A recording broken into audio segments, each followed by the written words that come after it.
மக்களே, welcome to பிடிஸ் உலகம். இந்த கலியுகத்துல கடுமையான விரத முறைகளை அனுஷ்டிச்சுதான் நற்பலன்களை அடையணும் அப்படிங்கிறது இல்ல.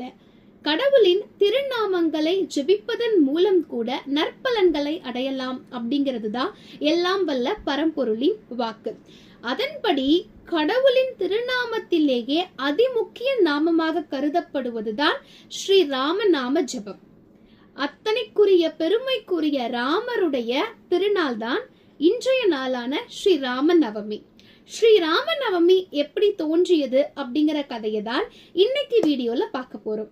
வாங்க வீடியோக்குள்ள போகலாம். ஒரு மாதத்திற்கு 2 பட்சங்கள் உண்டு. ஒரு பட்சத்திற்கு 15 திதிகளும் உண்டு. ஒரு திதிக்கு ஒரு நன்மைகள் உண்டு. அதன் நன்மைகளை செய்யக்கூடிய தெய்வங்களும் ஒரு திதிக்கு இன்னார் அப்படின்னு நம்முடைய முன்னோர்கள் பிரிச்சு வச்சிருக்காங்க.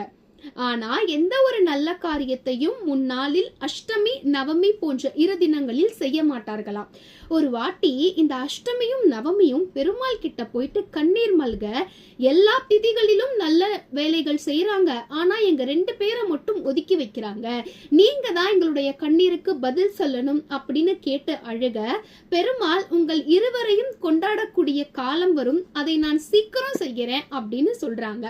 அதன்படிதான் நவமியில் ஸ்ரீராமனுடைய அவதாரம் வந்திருக்கு.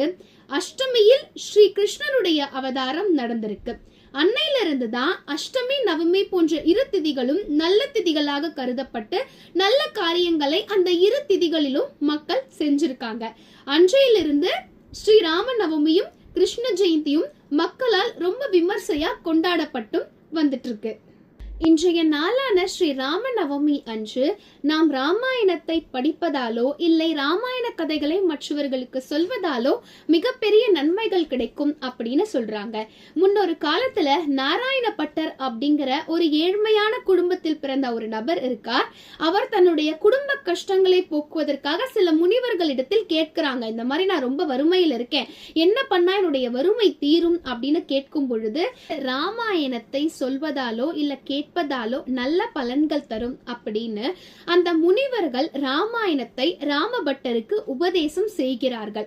அந்த நற்பலனின் காரணமாக ராமபட்டரின் மகன் அந்த நாட்டையே ஆளும் மன்னனாக உருவாகிறான். அந்த நாடும் அவனால் நற்பலன்களை அடைந்து மக்கள் எல்லாரும் ரொம்ப பெருமையா சீரும் சிறப்புமா வாழ்ந்திருக்காங்க அப்படின்னும் புராணங்கள் சொல்லுது. ராமன் பிறந்ததோ கோடை காலம்.